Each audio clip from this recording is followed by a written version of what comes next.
আমরা আবারও চলে এসেছি একটা নতুন মাখা নিয়ে। আজ আমরা বানাতে চলেছি পেয়ারা মাখা। তবে চলুন শুরু করা যাক। প্রথমেই দেব পেয়ারা, তারপরে দেব লবণ, তারপরে দেব বিট লবণ, তারপরে দেব অল্প চিনি, তারপরে দেব জিরে গুঁড়ো, তারপরে দেব লঙ্কা গুঁড়ো, তারপরে দেব অল্প কাসুন্দি, তারপরে দেব লেবু পাতা, তারপর একসাথে সব মিক্স করে নেব।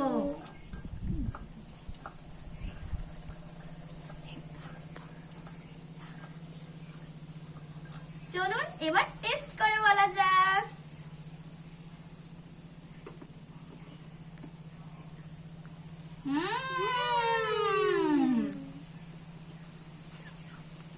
দারুণ দারুণ হয়েছে।